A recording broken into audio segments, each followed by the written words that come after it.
The morning of March 30th, 1945, found Ingrid Becker, barely 23 years old, sitting in her family's cramped apartment on Römer Strasse in Heidelberg, Germany. The fountain pen moved across the pages of her journal when it suddenly stilled. She paused, her hand hovering above the paper, fully conscious that every word she wrote could send her to arrest if the wrong people discovered it. "The Americans are nothing like what they told us," she wrote carefully. Through the cracked window glass, she had just witnessed something that shattered 6 years of relentless Nazi propaganda. American soldiers of the 63rd Infantry Division moved through the streets below, distributing chocolate bars to German children gathering around them.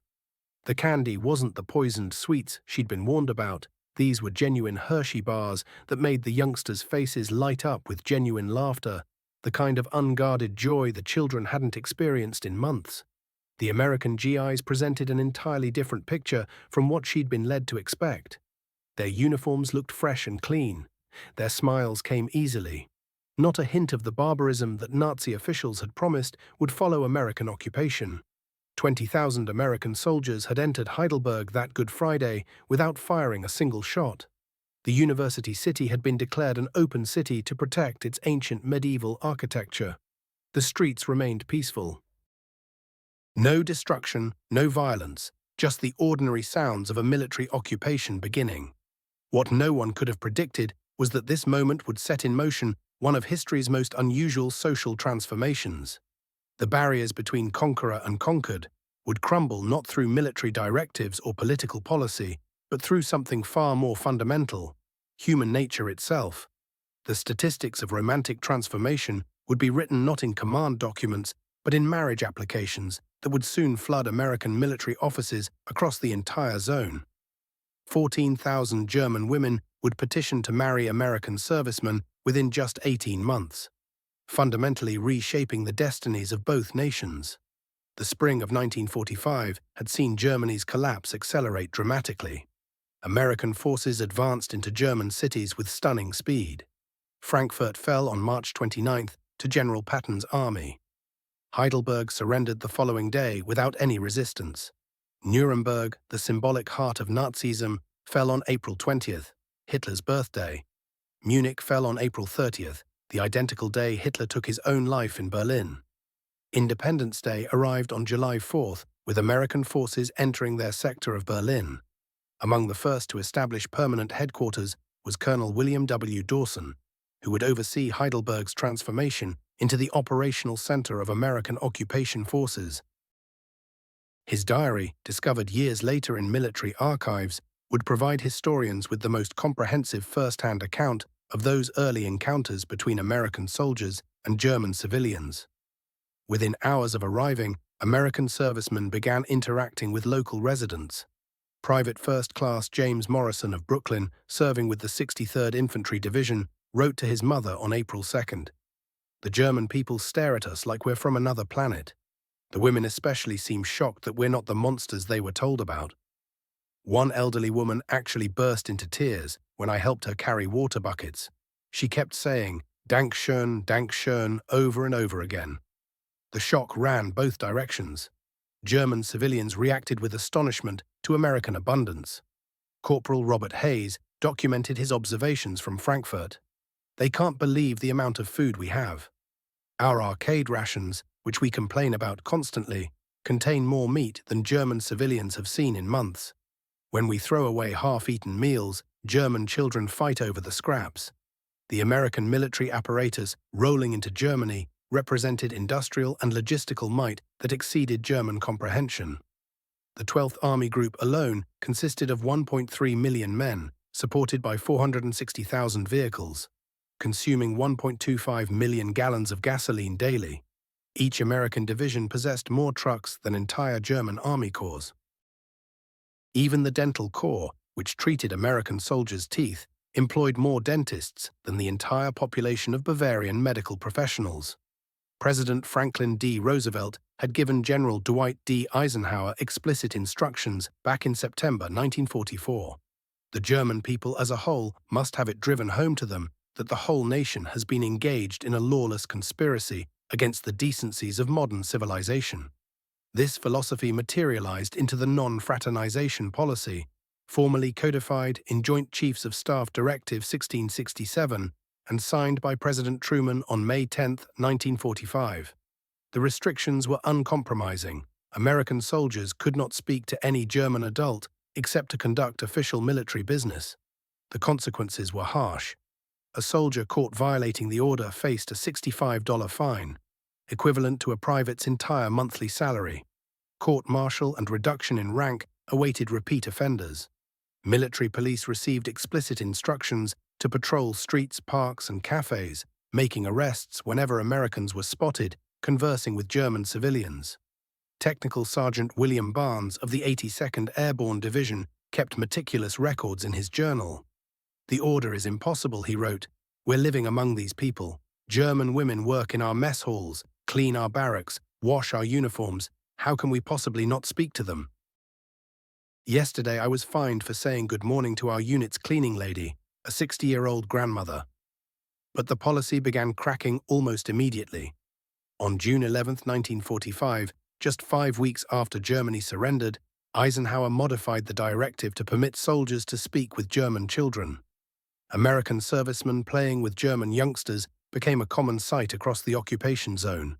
Teaching baseball, sharing chocolate, these moments happened everywhere. By July, soldiers could converse with adults in public places, though visiting German homes remained prohibited.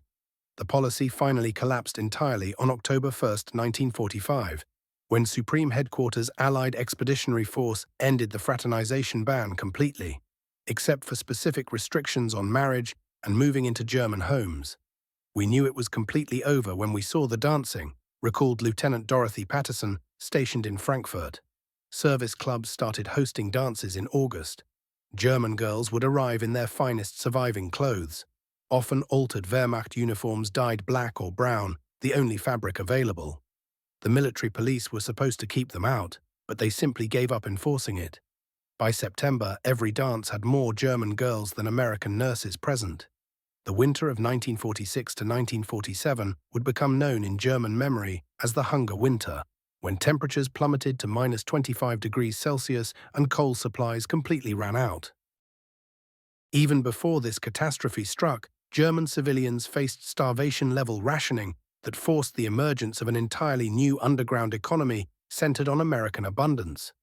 Official rations in the American occupation zone provided 1,550 calories daily for normal consumers, but few Germans qualified for this category. Former Nazi Party members received 1,250 calories. In reality, most German civilians subsisted on 700 to 1,000 calories daily. By contrast, American soldiers received 4,000 calories daily, while German prisoners of war in American camps received 2,800 calories, nearly 3 times what German civilians could obtain. Maria Hoffman, a secretary from Munich who later emigrated to Chicago, recorded black market prices in her diary. 1 pound of butter costs 250 Reichsmarks on the black market, my entire month's salary. But the Americans Post-Exchange sells it for 26 cents. A carton of cigarettes that costs a soldier $1 trades for 1,000 Reichsmarks. We have become beggars in our own country. The black market centered entirely on cigarettes as a form of currency. American cigarettes possessed such value that German workers often demanded payment in cigarettes rather than Reichsmarks. A single Lucky Strike cigarette could purchase a loaf of bread. A carton could buy a camera, jewelry, or family heirlooms passed down through generations. Professional criminals organized distribution networks, but ordinary Germans also participated in what they called the cigarette economy out of sheer survival necessity. Ursula Mayer, then 19 years old, working as a typist at American headquarters in Frankfurt, wrote in 1985 about her experience. "My American boss paid me 120 Reichsmarks monthly, but he also gave me coffee, chocolate, and cigarettes as tips. The coffee alone was worth 500 Reichsmarks on the black market. Without his kindness, my family would have starved." The disparity between American and German living standards appeared everywhere. American mess halls threw away more food daily than German families saw in an entire week. Sergeant Anthony Romano from Philadelphia documented the brutality. We're ordered to pour bleach on leftover food so Germans can't eat it. It's horrible. Kids watching us destroy food while they're starving. Most of us ignore the order when officers aren't looking. German women in 1945 faced circumstances completely unique in modern history. Of Germany's male population between ages 15 and 50, 4.8 million had died in combat. 11 million were held in prisoner of war camps, and millions more carried disabilities. In Berlin alone, women outnumbered men 2 million to 1 million. This demographic catastrophe created what historians termed the surplus women problem. Millions of women faced no realistic prospect of marriage in a society where unmarried women possessed almost no economic opportunities. Elisabeth Kaun, a teacher from Wiesbaden, described the situation in testimony given in 1980. We were called rubble women, Trümmerfrauen, because we cleared bombed buildings with our bare hands for 72 Reichsmarks monthly. But teachers, secretaries, shop girls, we all did the same grueling work. Professional women became manual laborers because no other employment existed. Working for Americans offered an escape from this grinding poverty. The US military employed 300,000 Germans by December 1945, including approximately 100,000 women as secretaries, translators, telephone operators, clerks, and domestic workers. These positions paid 3 times the standard German wages and provided access to otherwise unobtainable American goods. Anna Brown, who worked as a translator at Campbell Barracks in Heidelberg, recalled the experience. My American salary was 200 Reichsmarks, but the real payment came from leftovers from the office's mess hall. One day's scraps could feed my mother, grandmother, and 2 younger brothers for an entire week. The other German girls and I would carefully wrap every piece of bread, every half-eaten apple to take home. But employment came with serious social consequences. Women who worked for Americans faced labels: Ami Liebchen, Ami Lovers, or worse, Schokoladenmädchen, chocolate girls, implying they sold themselves for sweets. The term Virgil Dankeschön emerged as cruel mockery, with the initials suggesting venereal disease for women, supposedly thanking Americans for everything. We were caught between survival and shame, testified Gertrude Wagner, who worked in an American motor pool.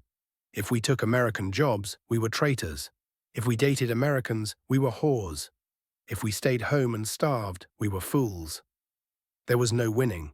The transformation of luxury goods into survival currency created an entirely new social order in occupied Germany. American soldiers possessed wealth beyond German imagination: chocolate bars, instant coffee, canned goods, cigarettes, nylon stockings, soap, items that had vanished from German life years earlier. Master Sergeant Dale Peterson from Iowa kept detailed records of the trading economy. 1 pair of nylon stockings equals 10 pounds of potatoes or 5 pounds of meat. 1 pound of coffee equals a man's suit. A carton of cigarettes equals a radio or camera. German families traded centuries-old heirlooms for basic food items. The coal trains demonstrated this desperation vividly. German women would risk death or arrest by climbing onto slow-moving coal trains to throw coal down to their families waiting below. When American military police began guarding the trains, women offered various trades to convince the guards to look away. Hannah Lottschmidt, interviewed in 1995, described the moral complexity. My friend Greta dated an American sergeant. He gave her chocolates, coffee, stockings. She shared everything with 5 other families on our street. Was she a prostitute or a hero? We were too hungry to judge. The post-exchange stores became symbols of American abundance that haunted the German population.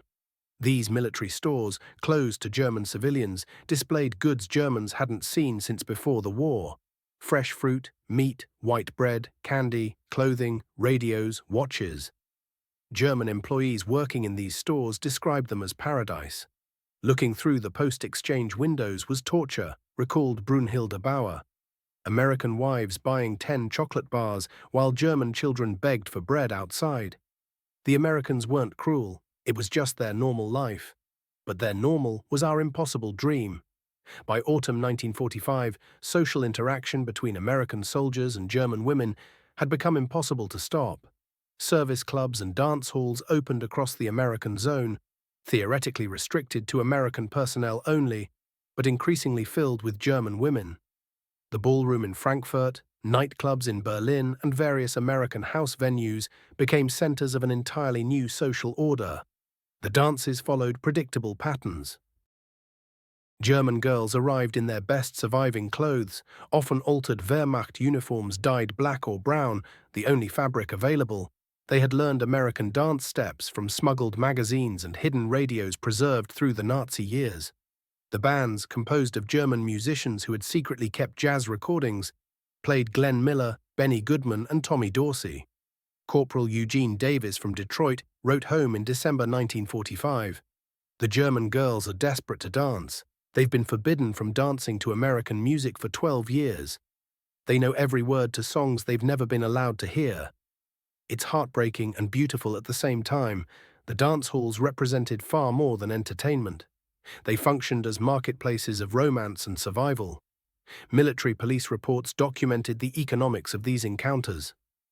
Admission for German women was frequently sponsored by American soldiers. One dance could earn a chocolate bar. An evening's companionship might yield coffee and cigarettes. A steady relationship could mean family survival. Eileen Severna, who met her American husband at a Frankfurt dance in 1946, described the atmosphere. "We pretended it was about music and dancing, but everyone knew the truth. Girls without families to feed danced for joy. Girls with hungry siblings danced for food. The Americans knew it too, but what could anyone do? It was the reality we lived in." The military prohibition on American-German marriages created a bureaucratic nightmare and genuine tragedy. Thousands of couples fell in love despite regulations, leading to elaborate schemes to circumvent military law. Some soldiers obtained false documents, claiming their girlfriends were displaced persons from other countries. Others arranged proxy marriages through lawyers in America. Many simply lived together illegally, risking court-martial. The pressure for change came from unexpected sources. Military chaplains, initially opposed to German-American relationships, began advocating for marriage rights after counseling hundreds of sincere couples. Chaplain Major Thomas Anderson wrote in an official report, "These are not war trophies or conquests. I have married these men before combat and buried them after. They deserve the right to choose their own wives." On December 11, 1946, the ban was finally lifted, though conditions remained strict. German women seeking to marry Americans faced extensive investigation. Political background checks for Nazi connections, medical examinations, character references, and proof of sincere affection rather than economic motivation. The process took a minimum of 3 months and often considerably longer. Within 24 hours of the ban lifting, military officers received 2,500 marriage applications.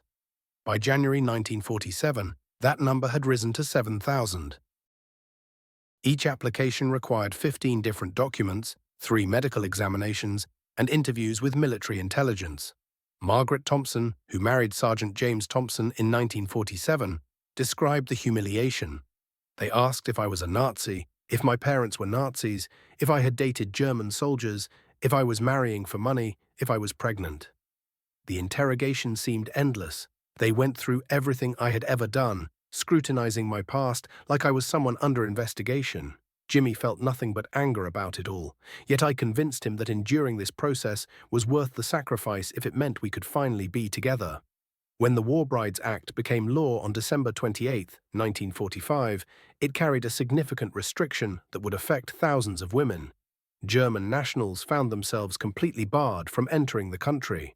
Both Japanese and German nationals faced an explicit prohibition. The law didn't budge for nearly 2 years. It took 2 separate amendments, one in 1946 and another in 1947, before German war brides could even legally make the journey to America. Once the door did open, the actual experience of immigrating remained brutally difficult and slow-moving. The initial wave of German war brides, comprising 317 women and 147 children, boarded the USA T. Henry Gibbons and set sail from Bremerhaven on February 3, 1947. These women had spent an average of 8 long months waiting after their marriages before receiving permission to leave. For many of them, crossing the ocean meant departing their home provinces for the first time in their lives. They were now embarking on a journey across the Atlantic toward a nation where Germans remained deeply unpopular and distrusted. Ruth Patterson kept written records of what she experienced during that voyage. The very first entry captured her raw feelings. February 3rd, she wrote. Anxious and terrified beyond measure. The ladies from the American Red Cross treat us with warmth, but the other people on board turn away when they hear our accents. One woman spat directly at me the moment she realized I was German. By February 10th, the Statue of Liberty came into view, and the tears wouldn't stop flowing for 60 minutes straight. She couldn't quite name the emotion driving those tears. Was it relief and joy, or was it overwhelming dread about what lay ahead? The ships serving as transport vessels had been converted from military troop carriers. They were functional and hygienic, but Spartan in every other way. The war brides found themselves crammed into cabins designed for 4 people, but holding 6, 8, or sometimes even more. The children were placed in separate nursery areas, away from their mothers. Military regulations created strict rules around pregnant women traveling. Those expecting babies had to depart before reaching their 7th month of pregnancy, or they faced waiting until after giving birth to make the journey. The crossing itself consumed 13 days filled with uncertainty and worry. Many of the women taught each other fragments of English, practicing the phrases they'd memorized over and over. Thank you for having me. I am pleased to meet you. I will be a good wife. These simple sentences felt like armor against the unknown. The women were consumed with fear about making mistakes once they arrived on American soil. The reality of arriving in America, however, brought an entirely different set of problems that no one had anticipated. A troubling pattern emerged quickly. Numerous war brides discovered their husbands had presented false versions of their lives and circumstances. An American businessman who supposedly was quite wealthy turned out to work as a gas station attendant. A substantial farm in Iowa materialized as nothing more than a rented room sitting above a garage. Some women learned their husbands had never actually divorced previous wives. Still, other women confronted families who had no intention of welcoming a German daughter-in-law into their homes. The raw numbers provide part of the picture. Somewhere between 14 and 15,000 German women came to America as war brides during the years from 1946 through 1950. Yet statistics alone cannot capture the deeply personal struggles each woman endured. In regions where large German-American communities already existed, places like Wisconsin, Pennsylvania, and Ohio, these women found integration happened more naturally. By contrast, in isolated small towns where anti-German feeling remained intense, war brides encountered organized boycotts, hostile threats, and complete social isolation. Martha Davis arrived in Alabama during 1947. Her husband's family refused to acknowledge her existence for half a year. Neighbors hurled the word Nazi at her when she ventured out to do grocery shopping. The store owner actually declined to serve her until other shoppers spoke up and objected. Though her husband John did stand by her, his long work hours meant she faced most of these encounters alone. She spent an entire year crying nearly every single day. Yet alongside these tragic accounts came stories of genuine triumph and perseverance. German war brides frequently brought abilities and talents, languages, musical training, traditional crafts, that gradually earned them acceptance within their communities. They sought each other out and created support systems, gathering in church basements and community meeting spaces where they could exchange stories and keep German customs alive. Many of these women ultimately became deeply involved in their local communities, serving on parent-teacher committees, participating in church activities, and joining local civic boards. We felt the weight of representation constantly, explained Ingrid Johnson. We had to be perfect wives and perfect mothers and perfect Americans all at once. A single misstep didn't just reflect poorly on us as individuals. It was seen as evidence about German women in general. We couldn't allow ourselves to fail. The 16th of June, 1948, represented a turning point that would reshape German and American relationships entirely. A sweeping currency reform swept away the nearly worthless Reichsmark and introduced the Deutsche Mark in its place. This action stabilized the economy almost instantaneously. Each German person received 40 new marks, equivalent to roughly $10 American, but the psychological transformation proved far more significant than the actual money. It was as though someone had waved a magic wand, recalled Ursula Henderson. On Friday, store windows sat completely empty and bare. Come Monday morning, they overflowed with merchandise and goods. We suddenly possessed actual purchasing power. We no longer had to compromise our bodies or our sense of dignity merely to acquire food. We could work for payment, earn real wages, and purchase things like ordinary citizens. The black market economy disappeared as quickly as it had emerged. Cigarettes returned to being a product you smoked instead of currency you traded. American servicemen could no longer live as kings on what they earned as regular soldiers. German women who had previously pursued Americans purely as a means of survival now possessed the freedom to select romantic partners based on genuine affection and feelings. Captain William Stewart, who served as military police commander in Frankfurt, made this observation. The entire nature of the dynamic shifted within a single weekend. German women who had previously made themselves available to any American soldier became far more selective and discerning about their choices. Our men suddenly had to actually behave like they were courting someone, bringing flowers, taking them to restaurants, demonstrating genuine interest. It began resembling the dating patterns people knew from back home. The speed of the economic rebound proved startling. Factory production jumped upward by 50% within just half a year. Jobs materialized rapidly as unemployment plummeted from 1/5 of the population down to just 5%. German women secured positions in their traditional fields, teaching, healthcare, clerical work, and now received wages that actually meant something. The era of women hauling rubble by hand came to an end as construction firms hired trained professional workers. This fundamental economic transformation rewrote the entire relationship between American soldiers and German women. Before the currency shift, we existed as beggars seeking scraps, said Anna Coleman. That transformation changed everything completely. The relationship I had with Tom went from being about what he could give me to actual equality between two people. Only at that point did I truly believe we could build something real and lasting. Heidelberg emerged as the unofficial romance capital for Americans and Germans. Sitting undamaged throughout the bombing campaign, the city housed the largest concentration of American military presence anywhere in Europe. By 1950, roughly 20,000 American soldiers and 5,000 family members called the city home, turning this medieval university town into a remarkable experiment in bicultural living. Campbell Barracks, renamed from what the German military had called the Großdeutschland Kaserne on August 23, 1948, became essentially a complete American city in miniature. Beginning in 1948, Mark Twain Village construction commenced, offering suburban-style houses for American military families. The shopping center that opened in 1951 included an American grocery store, a beauty salon, and a soda fountain, establishments that intrigued German residents even though they carried official restrictions keeping locals away. The university itself played an unusual and pivotal role.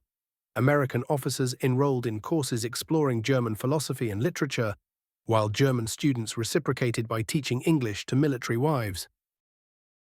Professor Wilhelm Hoffmann, who instructed American students throughout this period from 1947 to 1965, made this observation. Within those classrooms, former adversaries found common ground. They could discuss Goethe and Shakespeare as intellectual equals, standing on neutral territory. Courtship blossomed in Heidelberg's atmosphere, unlike anywhere else.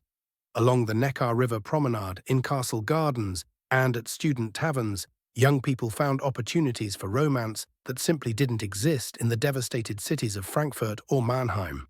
Military surveys indicated that roughly 3 out of every 10 American soldiers who remained stationed in Heidelberg for longer than 6 months developed serious romantic attachments to German women.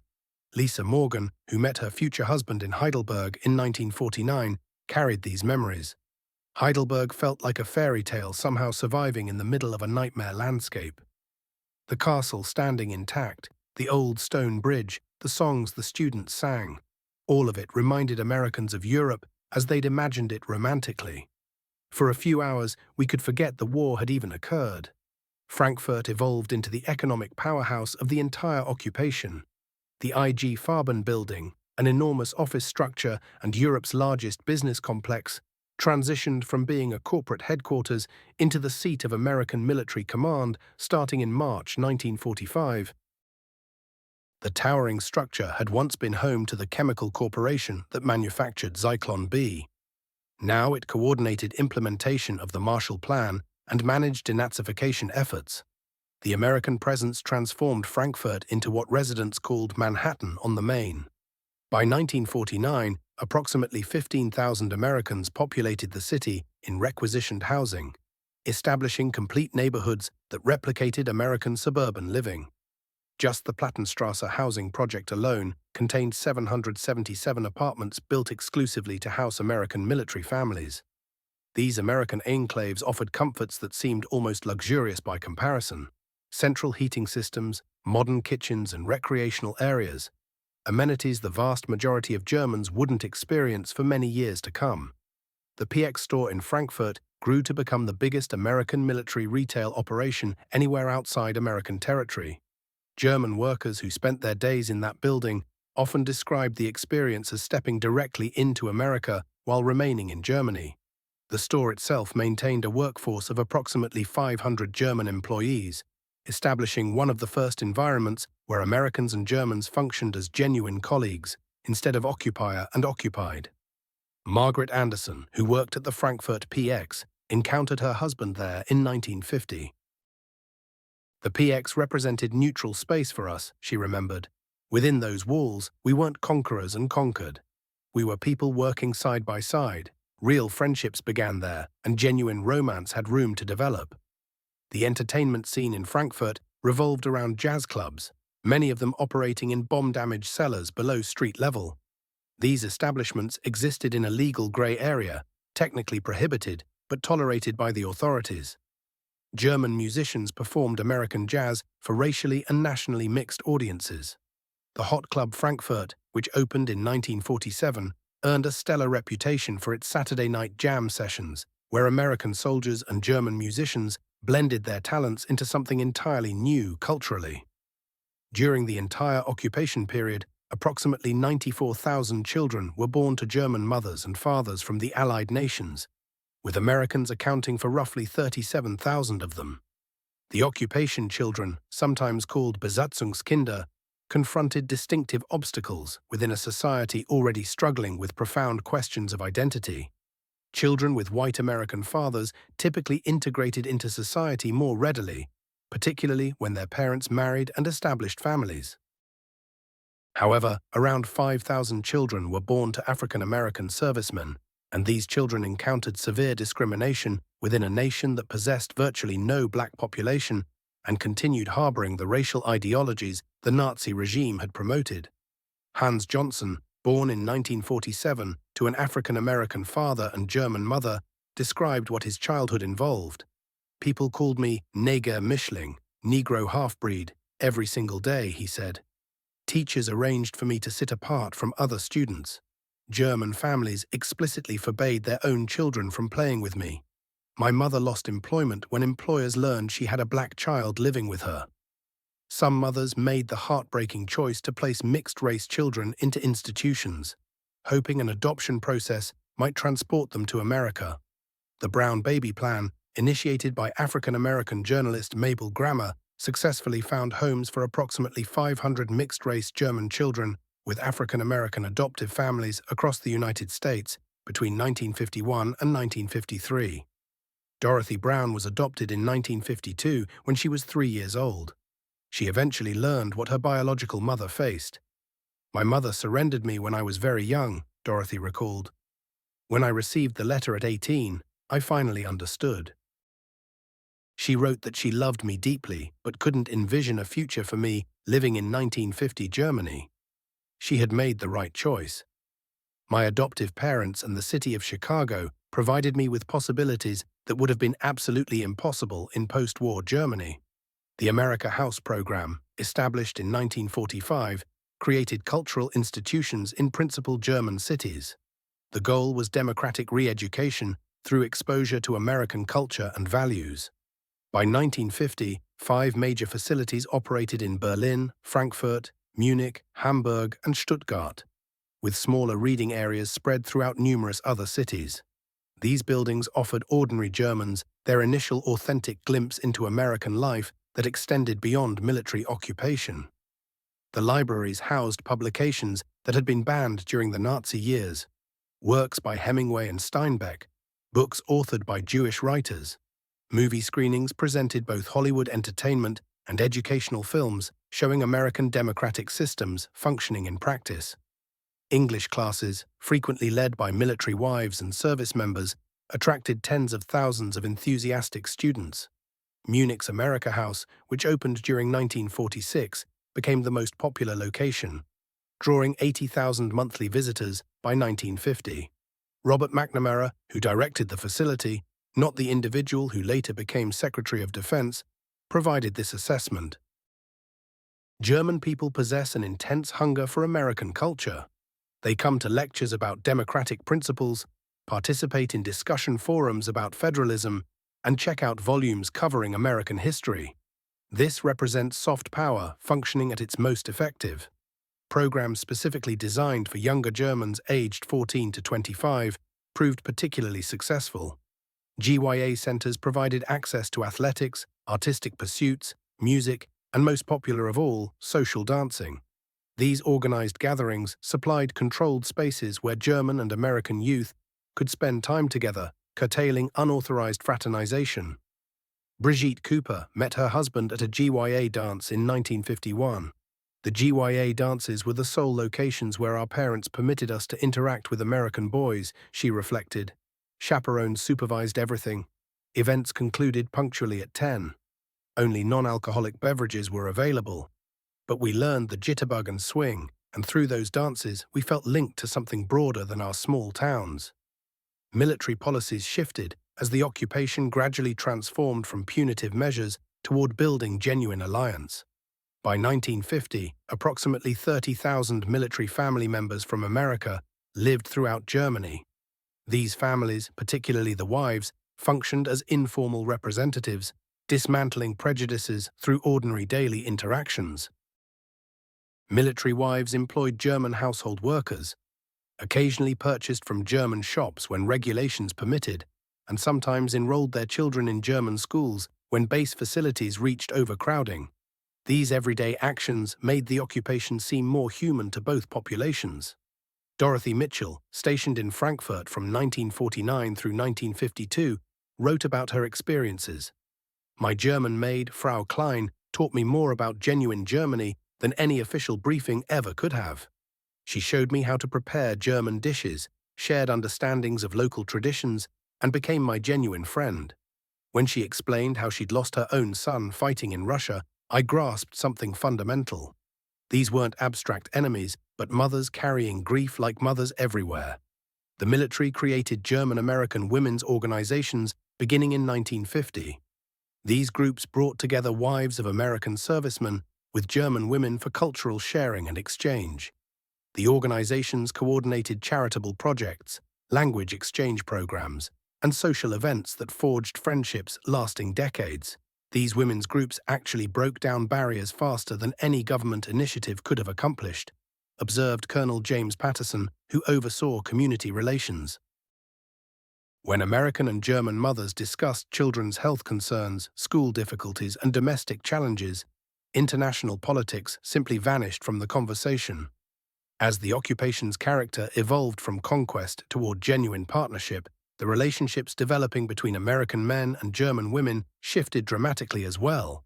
The transactional encounters of the early occupation years, roughly 1945 through 1948, where food exchanged for companionship, gradually gave way to something resembling conventional courtship following the economic transformation. A new dynamic emerged by 1950. American soldiers completing 2-year postings had sufficient time to develop authentic connections. German women, no longer desperate for survival, finally possessed the freedom to select partners according to personal attraction rather than pressing need. The outcome was a noticeable increase in committed, lasting relationships. Records maintained by military chaplains demonstrate the shift. Marriage numbers climbed from 2,597 up to 5,950. The divorce rate among German-American couples simultaneously dropped from 30% to 15%, now comparable to American marriage statistics. Sergeant Michael O'Brien married his German wife during 1951. He recognized the transformation personally. Back in 1946, a lot of guys married girls without knowing them well, figuring they wanted to provide assistance or feeling sympathetic toward their circumstances. By 1951, we dated for extended periods, met each other's families, picked up the language. These were genuine relationships built on real foundations. June 1950 brought the Korean War, and suddenly many relationships acquired urgency. Soldiers expecting deployment proposed rapidly, creating a surge in marriages. Surprisingly, these wartime marriages proved remarkably enduring. Official records indicate that 70% remained intact for 20 years or longer. By 1955, when West Germany achieved sovereignty and joined NATO as a member nation, roughly 20,000 German women had relocated to America in their capacity as military wives.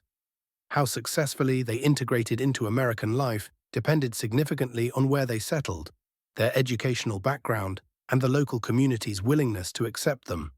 In metropolitan areas already containing substantial German-American populations, war brides discovered existing communities willing to welcome them.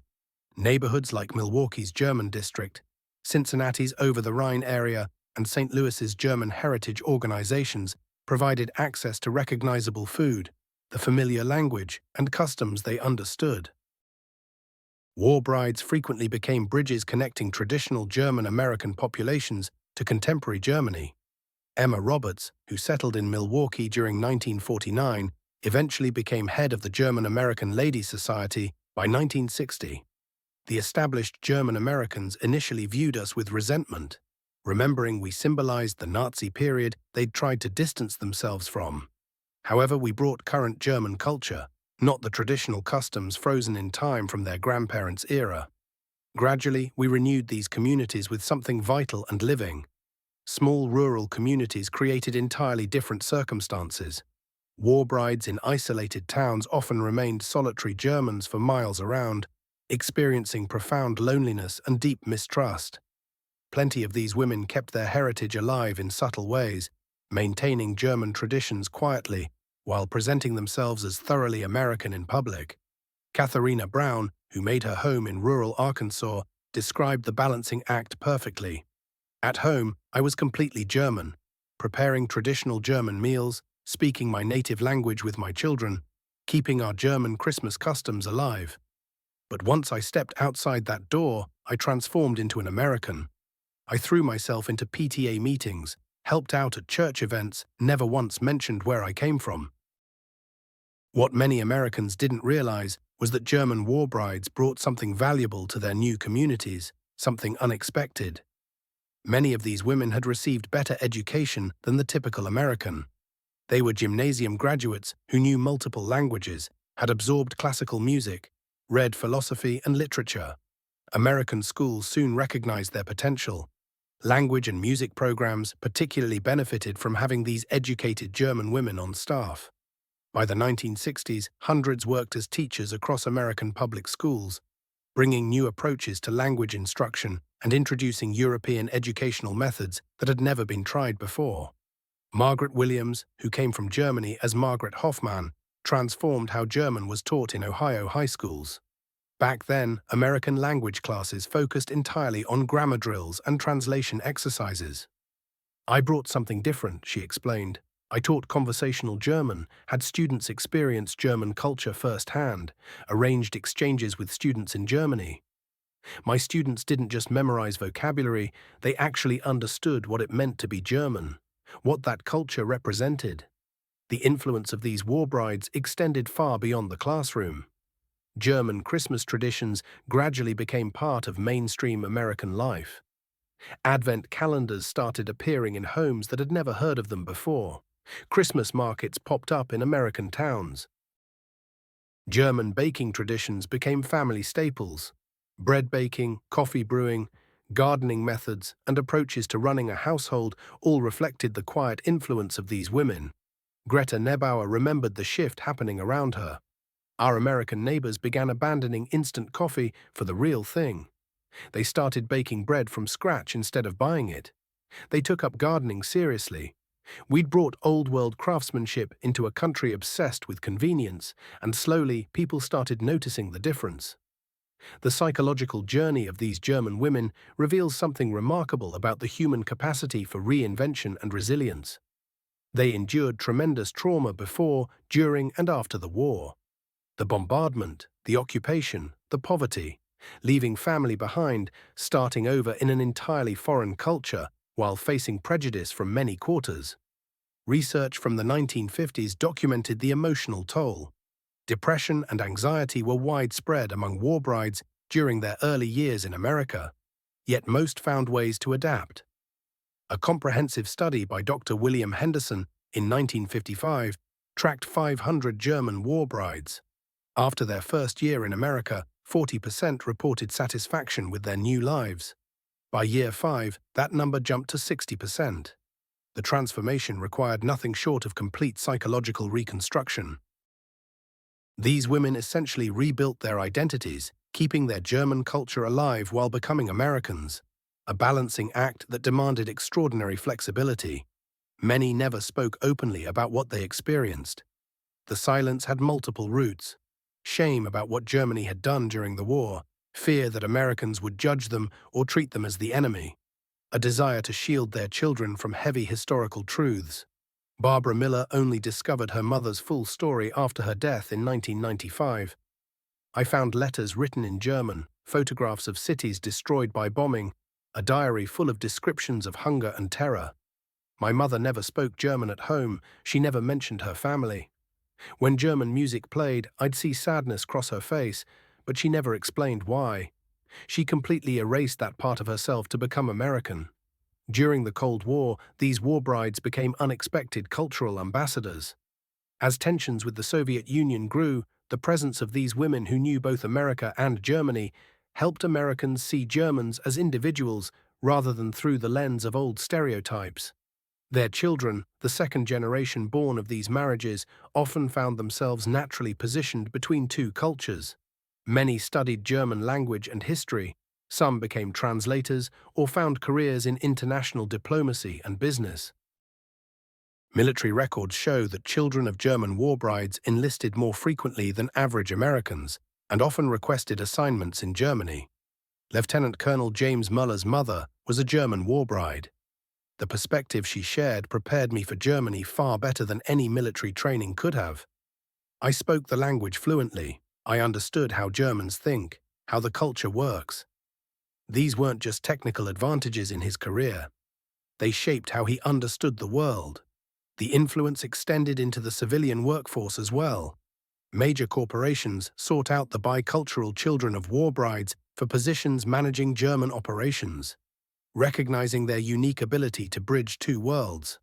Maria Anderson, whose mother came to America in 1948, reflected on how this shaped her generation. We became natural internationalists without even realizing it.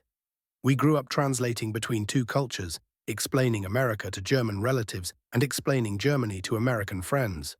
That prepared us for careers in the global economy before anyone even had a term for globalization.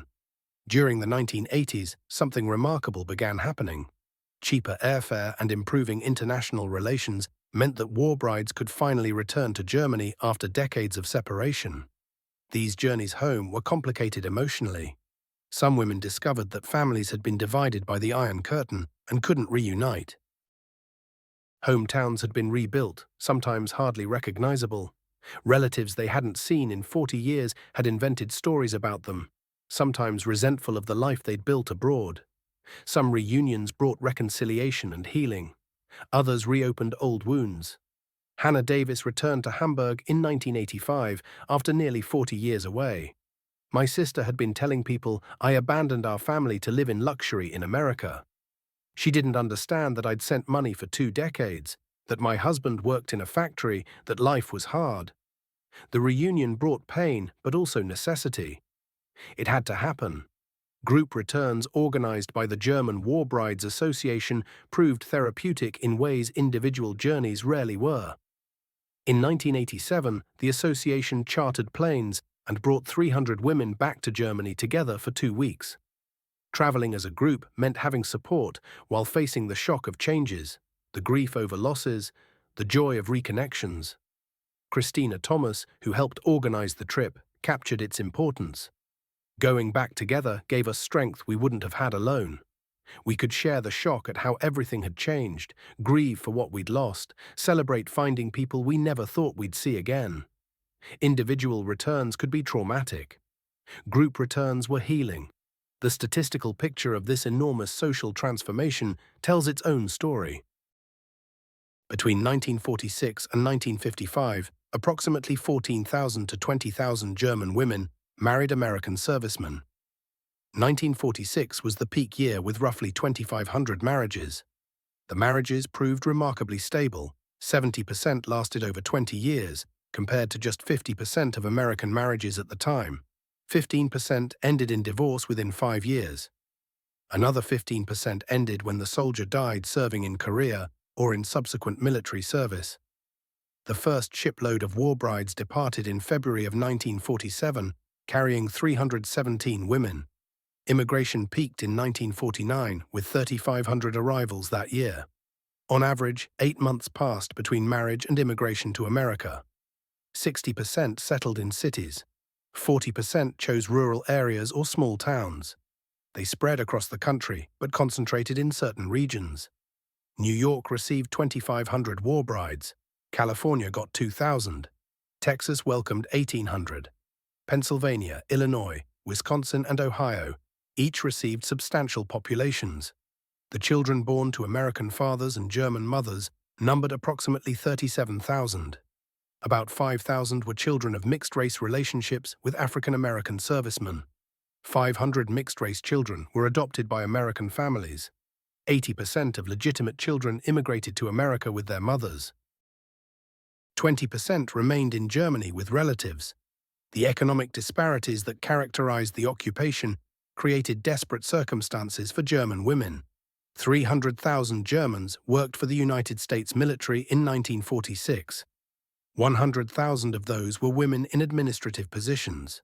German workers earned approximately 120 Reichsmarks monthly.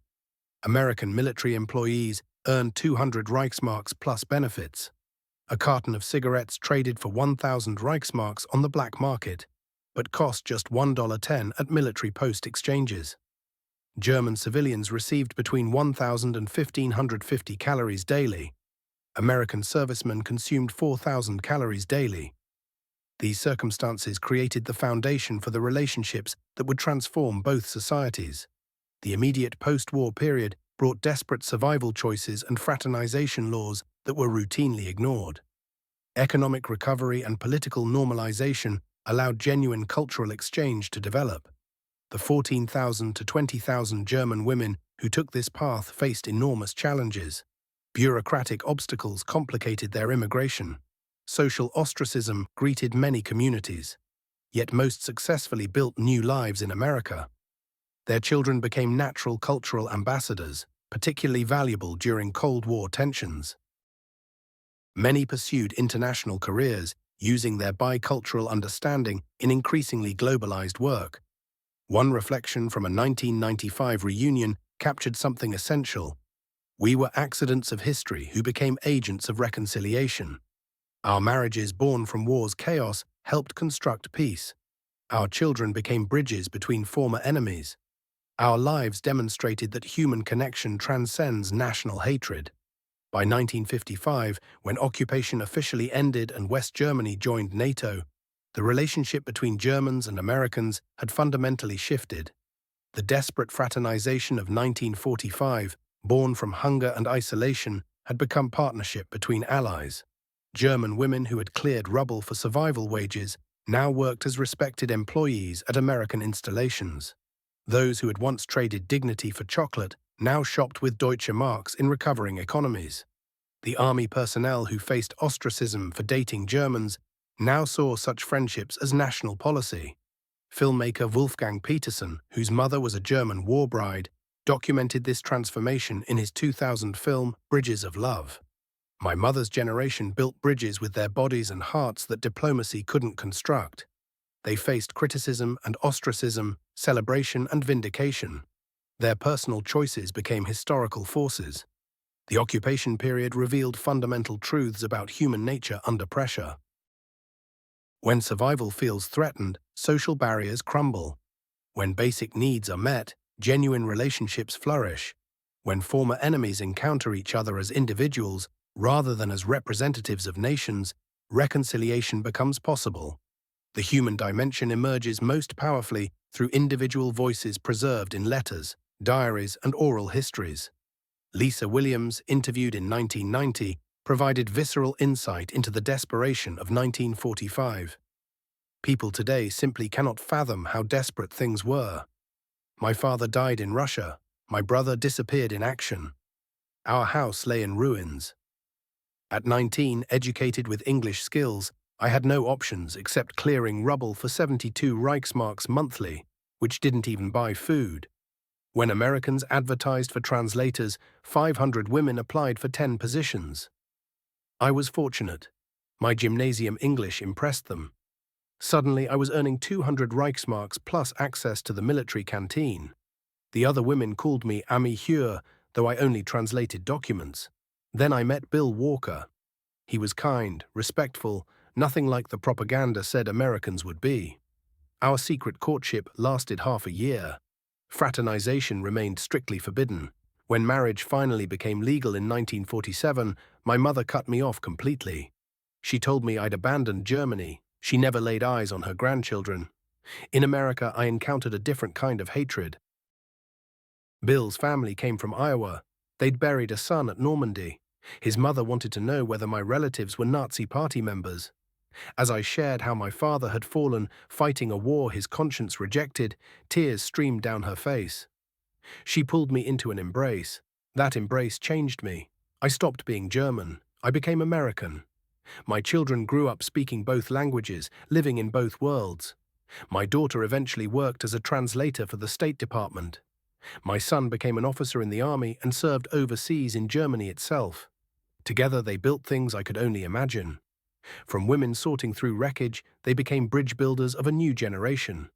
The American military command faced an impossible dilemma. The war had ended, but the rules remained. Policies designed around punishment and separation crumbled when faced with human nature and practical reality. General Lucius Clay governed the American occupation zone and knew privately that no amount of regulation could prevent what young people naturally sought. "You cannot order attraction away," he observed in private correspondence. "Young men and young women will seek each other no matter what rules we make. We can either control this through proper channels or lose all authority as chaos overwhelms our camps." Military officials began to rethink their strategy. They established official gathering places where soldiers and Germans could meet under supervision. Dance halls, recreation centers, and social clubs operated openly rather than pushing everything into dark corners and black markets. Military police records from 1946 paint a vivid picture of the impossible task authorities faced trying to enforce the old rules. Soldiers with distinguished combat medals faced courts-martial for nothing more than speaking to a German woman. Meanwhile, fraternization continued anyway, underground and uncontrolled. Shifting from a policy of complete prohibition to managed access proved remarkably effective. Disease rates had climbed terrifyingly high in late 1945, reaching 250 cases per 1,000 soldiers.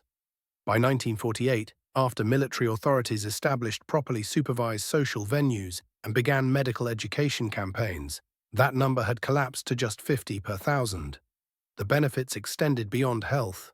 The currency reform that swept through in June 1948 transformed everything overnight. The entire power structure shifted. Occupation suddenly didn't feel like occupation anymore.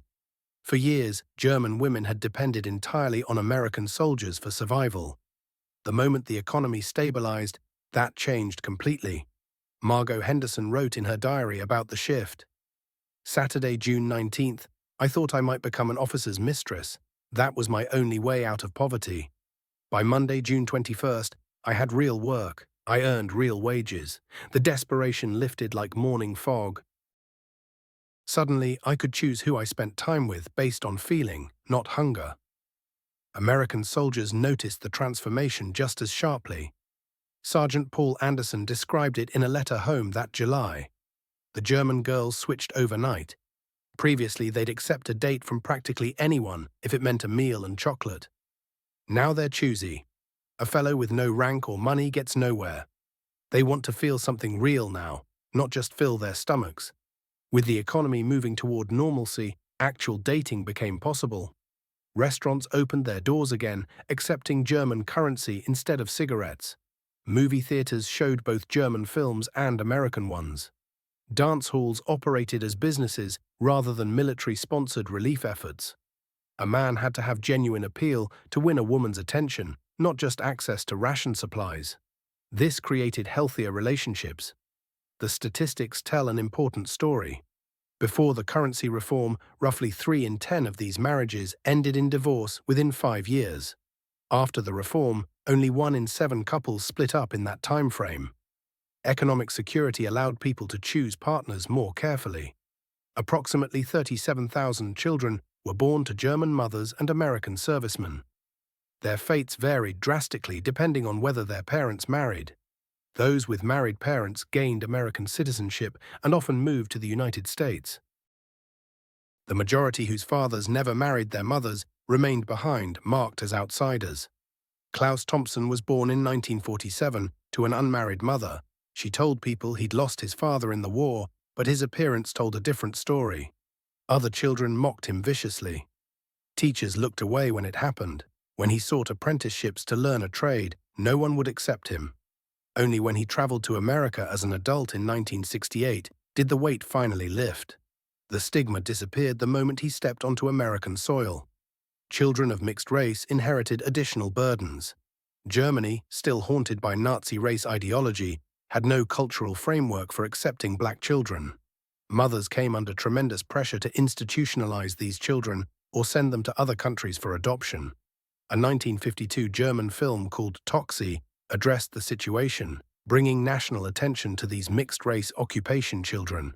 Yet the film portrayed them as problems requiring solutions rather than citizens deserving acceptance.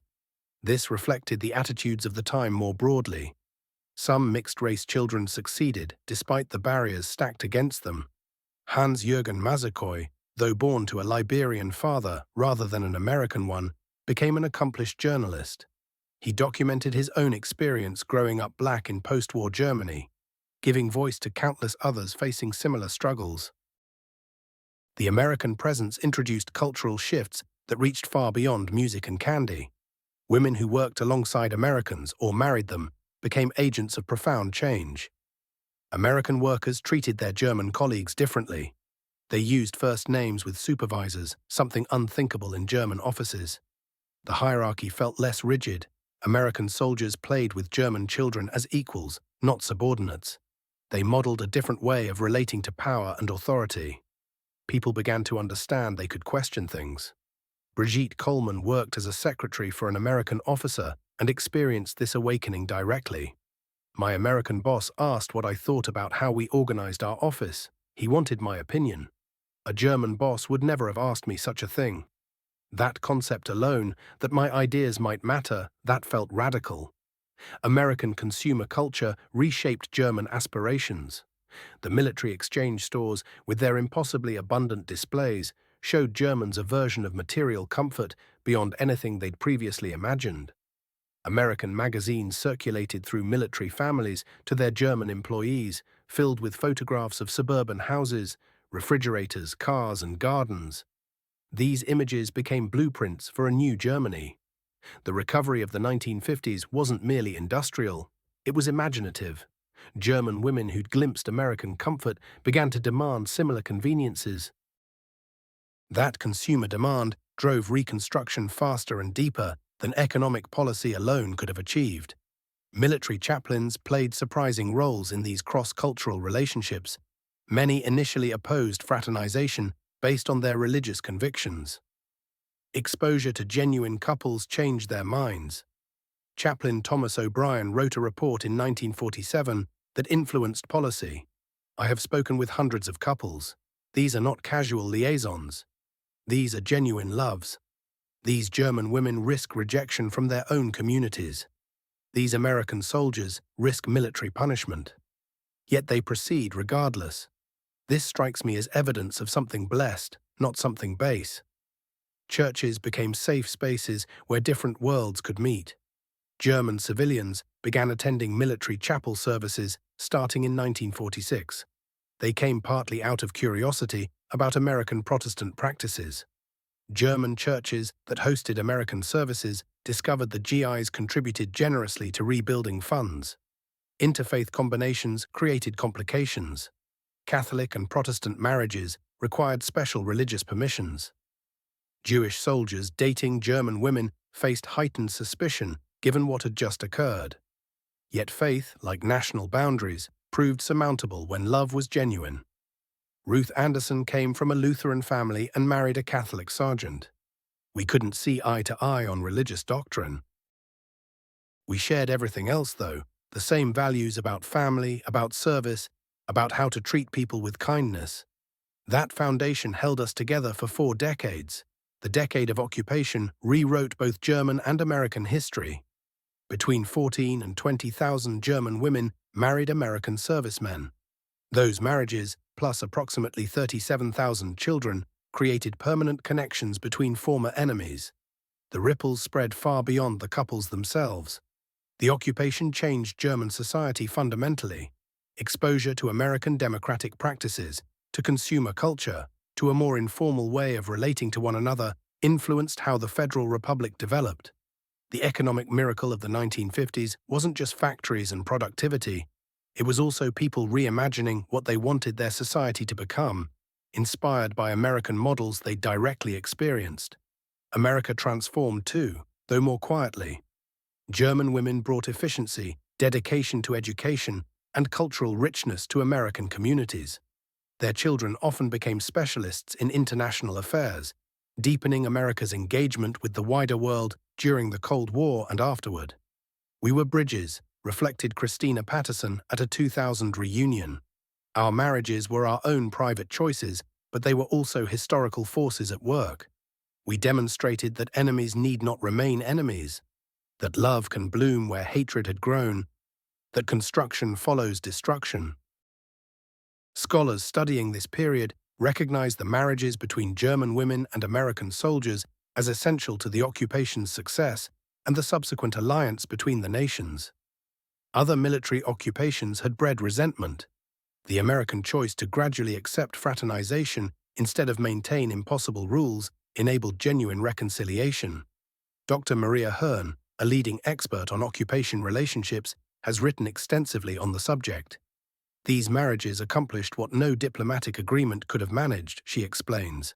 They created human reconciliation between people who had been enemies. Those relationships, born from wartime desperation and loneliness, matured into real partnerships. They showed what a democratic alliance could look like. The Soviet occupation of Germany presents a stark contrast. Russian forces also formed relationships with German women, but official policy prohibited marriage and families. No permanent connections took root. The American zone's evolution from rigid prohibition toward acceptance created bonds that lasted generations. Critics point out the genuine problems within these relationships.